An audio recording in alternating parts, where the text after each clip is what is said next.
Asalaamu calaykum waraxmatullaahi wabarakaatu. Waa Sucaad Weynile. Soo dhawaada kusoo dhawaada channelka Nuuriya. Waxaan rajeynayaa inaan ilaahay nii roon yahay ood fiicantiin oo caafimaad qabtiin. Xagga inta haddaan kaga gudbo. Maanta waxaan doonayaa inaan inila wadaago sheeko dhacday oo dalka Holland ka dhacday, qiso dalka Holland ka dhacday. oo maanta jaraa'idkii qabsatay oo maanta jaraa'idka lagaga sheekeynayay oo dhibaatana leh oo marka waxay ahayd sheekadan aan ku sii socdo. maanta waxaan ka akhrinayay jaraa'idkan ka akhrinayay dalkan Holland bay ka dhacday sheekadu. waxa weeye weliba gobolkan Brabant-ka ay yidhaahdaan, gaar ahaan magaalada Eindhoven la yidhaahdo ayay ka dhacday. hooyo ayaa iyadoo uur leh ayay tagtay dhakhtar magaalada ku yaala ayay tagtay hooyadii markay dhakhtarkii tagtay iyadoo uur leh waxaa la yidhi hawshiiba dee sidii la rabay u dhici weyday. marka maxaa la yidhi waa lagu qalayaa baa laga yidhi, hooyadii waa lagu jeexayaa, ilmaha lagaa soo saarayaa. kaasisnayda waxay yidhahdaan weeshi. hooyadii waa la qalay. qalitaankii markii lagu jiray ilaan marka la qalayo qofka meel baa lala galayaa, lagu qalayaa. dhowr dhakhaatiir baa dhowr doctoraa imanaya oo qofka qalaya. marka haddaba sheekadani hooyadii markii meesha lala galay ee la qalayay ayuu haddaba doctooradii qalayo mid ka midi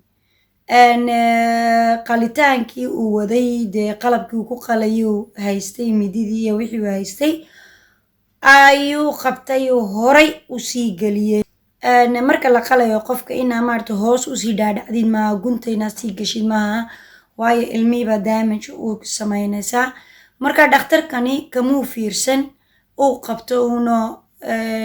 mididiiba hoos buu usii dhaadhiciyey oo uu caloosha uu ku jeexayay ayuu hoos usii dhaadhiciyey mididii. marka mididii markuu hoos usii dhaadhiciyey waxaa dhacday inay calooshii horta ta koobaad way furantay oo qof midi la geliyo wuu jeexmaysaa, adoo calooshii way furantay. laakiin dhibaatada timiday waxa weeji mididii ilmihii yareena way gaadhay, baybigii caloosha ku jiray mididiina way gaadhay oo cankaasaa jeexmay. waxay yidhaahdeen 4 centimeter ayuu furmay oo cankii baa jeexmay. cankii markuu jeexmay oo mididii ay gaadhay, naburkii uu gaadhay, xilliga haddana laysku yaacyaacay. waxaa la yidhi halkan u baxa, sidan u baxa, maxay xilligan dadkan wax qalqala wejiyada isku toltola oo maxay ahayd cankii baa la tolay, daankii baa la tolay. markaasi hooyadii iyadoo halkan saaran oo ilmihii halkan kale hawl soo korodhay. markaa sheekadani waxay dhacday 2018 ayay dhacday sheekadani. laakiin maanta waxaa la yidhi waalidkii waxaa la siiyey farkhudin, shaqaada farkhudin nacam waxay isku kabayaan amba lagu kabayo. marka waxaa la siiyey 3,500 baa la siiyey oo loo gartay nacam intii dembiga laga geystay. markaasi xilligii baa dee la yaacyaacay, waa la tolay, ilmihii waa la hagaajiyay, alxamdulilah. marka maanta markay sheekadani dibadda usoo baxday ee jaraa'idkii oo dhan ay ka hadlayeen, waxaa dhacday hooyooyin kaloo badan, waalido kaloo badan inay ayaguna yidhaahdeen anagana saanaa nagu dhacday, anagana saanaa nagu dhacday, oy dadkiiba bateen, cabanaye yaa soo batay. marka qolooyinkani qolo kastaba amba maarata dhakhtar kastaba amba shaqo kastoo lahayaba waxay leeyihiin qolo istiktin oo kale amba qolo maxay ahayd xubno u hadla amba ka dooda arrimahayo kale yaa imika hadlay oo idhi sheekadani tirakoob lama hayo nacam intaayo qof baa wax ku noqotay amba intaayo qof baa sida noqotay lama hayo marka waxaaba la idhiba hadda waa lasoo jeestay sheekada aawadeed ayaaba lagu toosay oo la idhi waa inaa la tirakoobaa dadka haddeed jeexitaankaas wax ku noqday waa inaa la tirakoobaa waa inaa mad aragtay laga warhayaa waa inaa mad aragtay wixii dhibaataa soo gaadhay baraxa lasoo dhigaa dhakhaatiirtiina waa inaa cashar waa inaa cashar la siiyaa oo ma aragtay siday ay dembigeedan oo kalena ayna u gelin markaasi iyagiina cashar baa la siinayaa hooyadii waa la raali geliyey tirakoob baa la sameynayaa nacam sheekadii qisadii dhacday waxbay ku qaadanayaan qisadii dhacday wax waa inay isbedel keentaa waa inay halkaasaan ku jabnay waxaasaa lagu khaldan yahay saasaa lagu khaldan yahay waa ina isbedel keenaa markaa isbedelkii bay raadinayaan oy leeyihiin sidaa iyo sidaasayna haddeed ugu dhibaatadan usoo noqon waa inaan keenaa markaa soomaaliya inaguna waa inaan marka meel aan ku jabno amba maad aragta dhibaatay naga soo gaadho inaguna waa inaan sidaayoo kale u fikirna oon isdul taagna oon idhaahna hadda waan ku khaldamay hadda dhibaata iga soo gaadhay laakiin beritole inay igu soo noqoto ma jirto ma rabo inay igu soo noqoto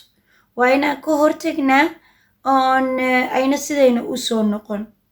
ka hortagnaa talabaadna waxa kaloon odhan laha hooyooyinka markay dhalayaan amba aabu ha raaco amba faamiil kale ha raaco amba qof kale ha raaco laasim yayna keligeed tegin meelaha lagu dhalaayo amba waxaa dhici karaysa waxyaalo inay dhacaan hooyadiio maxay suuxsan amba hooyadiio xanuunkii ka dambatay oo warba wahayn wax dhacaya marka waxaa fiican ina qof uu la joogo qof inuu raaco qof inuu arko arrimuhuse u dhacayaan qof inuu ka warhayo ayaa fiican marka sheekada yar baan doonaya maanta inaan nila wadaago oo inii sheego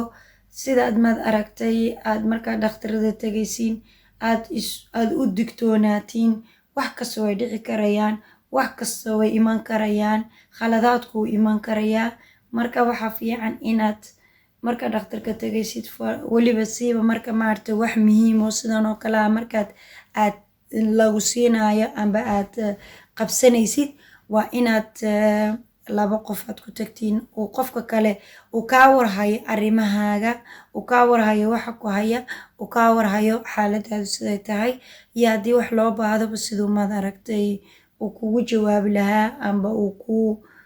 ku aqli celin lahaa amba uu ku gargaari lahaa amba haddii wax